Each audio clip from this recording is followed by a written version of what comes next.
नमस्कार दोस्तों, स्वागत है आप सभी का मेरे YouTube channel law by KP में।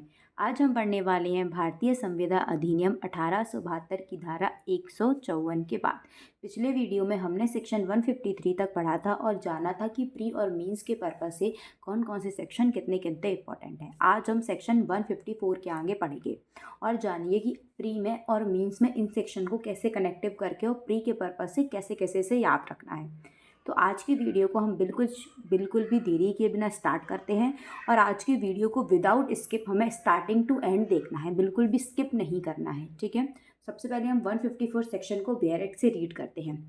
उपनिहित माल का अपराधिकृत उपयोग करने वाले उपनिहिती का दायित्व।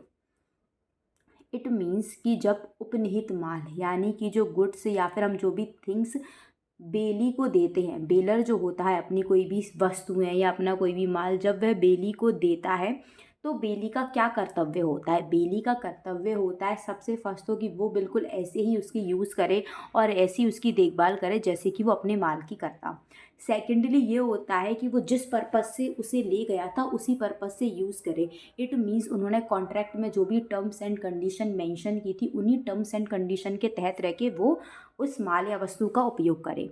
ठीक है, यदि वो उस माल या वस्तु का उस तरीके से उपयोग नहीं करता, उससे असंगत यूज़ करता है, मतलब उन्होंने एग्रीमेंट में कुछ और बोला था और वो यूज़ कुछ और कर रहा है, तो पहले तो हम बेलमेंट कॉन्ट्रैक्ट ऑफ बेलमेंट का टर्मिनेशन हो जाता है और सेकंड बेलर कंपनसेशन लेने के लिए उसको के पास राइट अराइज हो जाता है।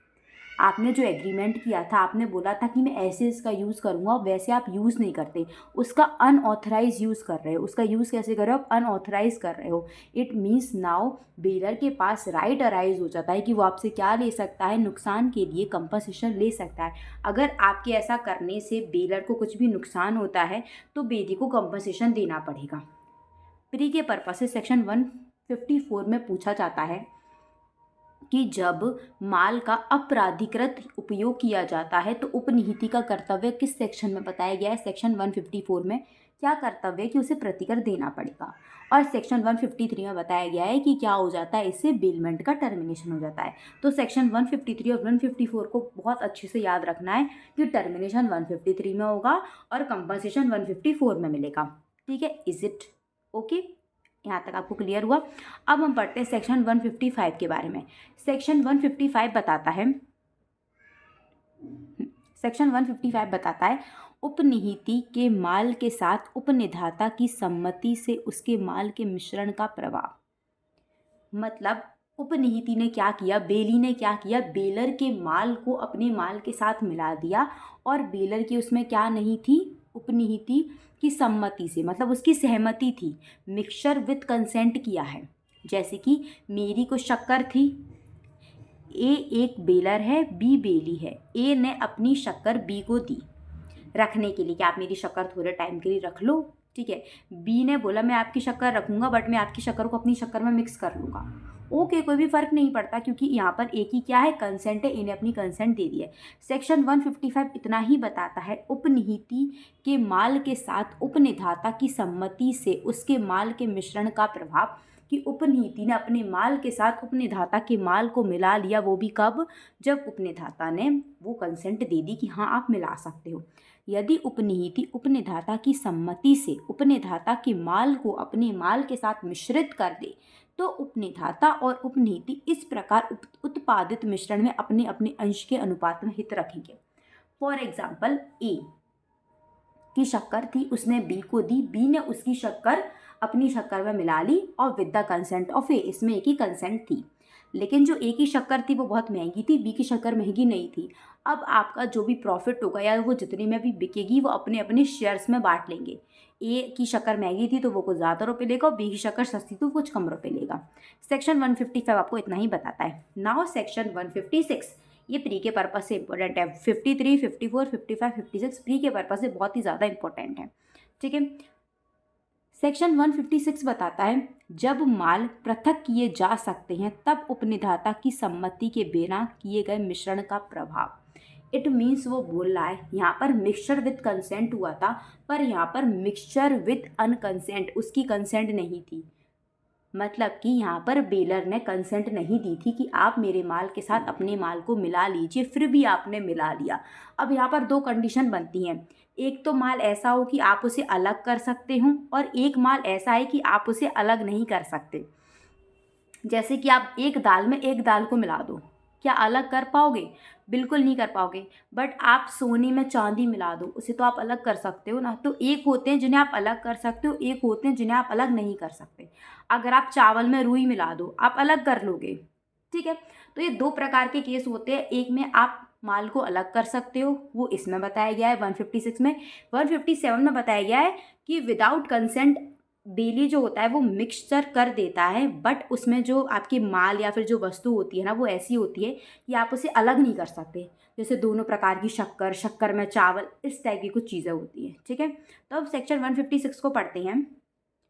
यदि उपनिहिति उपनिधाता की सम्मति के बिना, उपनिहिति यानी bailee, without the consent of bailor, ठीक है, उपनिधाता के माल को अपने माल के साथ क्या कर देता है? मिक्स कर देता है, और माल पृथक या विभाजित किए जा सकते हैं। पर जो माल है, गुड्स है, वो कैसे नेचर का है कि उसे क्या कर सकते हैं? डिवाइडेड कर सकते हैं, सेपरेट कर सकते हैं, ठीक है। तो माल में संपत्ति पक्षकारों की अपनी अपनी रहती है, किंतु उपनिहिति या पृथक्करण विभाजन के दौरान जो भी व्यय हुआ होगा उसको क्या कौन झेलेगा? बेली झेलेगा। क्योंकि एक तो तुम्हारी कंसेंट नहीं थी, बेलर की कंसेंट नहीं थी, फिर भी तुमने मिला लिया। अब उससे जो भी लॉस हुआ है उस लॉस को कौन झेलेगा? बेली झेलेगा।